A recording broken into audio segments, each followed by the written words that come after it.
Donc l'étude de ce profil de sol m'a permis de rencontrer un horizon argileux sous l'horizon limoneux. Donc ceci constitue un véritable point fort pour l'exploitation, car l'horizon argileux a la particularité d'avoir une réserve utile en eau fort intéressante pour le bon développement des plantes. Comme on a pu l'observer, un certain nombre de racines descendent jusqu'à cet horizon. Donc cet horizon se trouve environ 50 cm sous le premier horizon. Donc l'horizon H1. H1 qui est l'horizon lit de semis qu'on appelle. Le H1, lui, il est constitué principalement de limon. Donc sur l'échelle granulométrique, les particules les plus fines sont l'argile, suivies des limons fins. Mais cet horizon constitue véritablement une certaine richesse pour l'exploitation, pour avoir des rendements optimums, car il a probablement un impact sur la CEC du sol, donc la capacité d'échange cationique. Pourquoi? Parce que les argiles, éléments les plus fins sur l'échelle granulométrique, remontent dans la couche superficielle avec le temps et permettent de venir renforcer le complexe absorbant. Voilà. Donc, si cette argile permet de venir faire constituer le complexe absorbant, d'avoir une meilleure CEC, eh bien, nous aurons moins de lessivage. Pourquoi? Parce que les ions ammonium ont une liaison de covalence directe avec ce complexe absorbant. Donc complexe absorbant principalement composé d'argile et de matière organique. C'est là que c'est intéressant la chose. Pourquoi? Parce que les feuillets d'argile remontent à la surface du sol grâce aux infiltrations dans le sol, grâce aux aléas climatiques.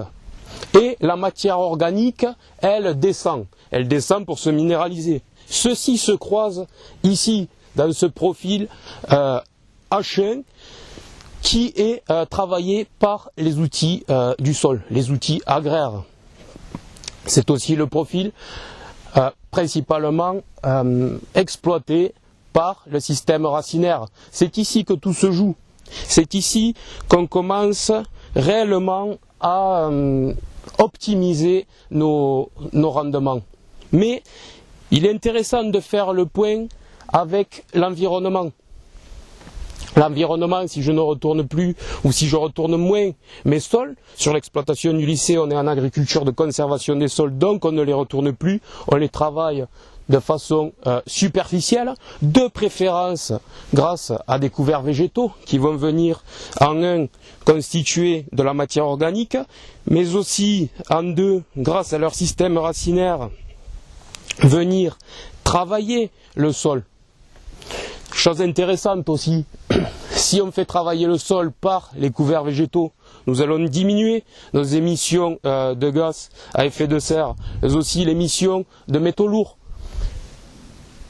Donc, en faisant quoi? En limitant le nombre de passages, le passage d'outils de travail du sol.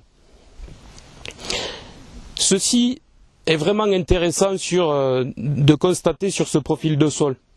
Parce que, sincèrement, je ne m'attendais pas à rencontrer un horizon aussi large d'argile. L'argile, on sait tous qu'elle est sujette au tassement lorsqu'on l'irrigue. Ici, nous avons, sur l'exploitation de Flamarens, une grande superficie irriguée, donc par des pivots, donc un pivot, voire des canons.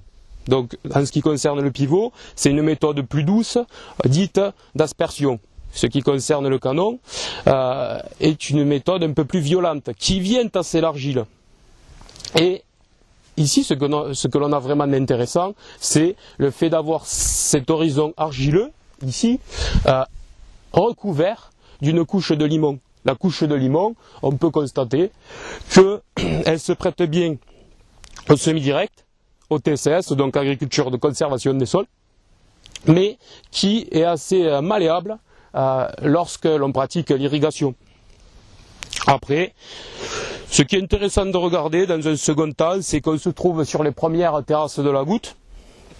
Et donc, on a sous notre horizon d'argile un horizon, alors je ne sais pas combien il fait de profondeur, un horizon plutôt constitué de matière, d'éléments grossiers. Éléments grossiers, donc des graviers. Voilà. Au-delà, un diamètre au-delà de 2 cm. Voilà. Éléments graviers qui remontent aussi petit à petit au fil des ans à la surface du sol et qui viennent probablement permettre le réchauffement qui peuvent permettre le réchauffement au niveau des racines, donc réchauffement grâce au soleil. Ces roches renvoient donc les rayons lumineux vers les cultures. Chose qui peut être aussi intéressante, pourquoi? Pour la photosynthèse. Car si nous avons des roches qui renvoient un peu de rayons lumineux solaires vers les feuilles, donc de la culture, eh bien nous aurons probablement une meilleure formation de chloroplastes, donc une meilleure photosynthèse, donc un meilleur développement de la plante et donc des rendements intéressants. Et en plus, si on implante des légumineuses ou fabacées, eh bien ces légumineuses ou fabacées, de par leur système racinaire, donc constitué de nodosités, en symbiose avec les rhizobiums. Pour le soja, par exemple, c'est Rhizobium Bradyzobium japonicum. Eh bien, par un procédé, laisse des reliquats azotés dans le sol qui pourront être exploités par les cultures qui viendront. Donc cultures astéracées pour le tournesol, maïzéa donc pour le maïs, donc tout ce qui est en fait maïs, tout ce qui est poissé, donc maïs, céréales à la paille, ici le sorgho, voilà. Et voilà. Tu me dis merci. Et voilà, je tiens à vous remercier pour l'attention que vous m'avez portée. Et voilà. Merci beaucoup.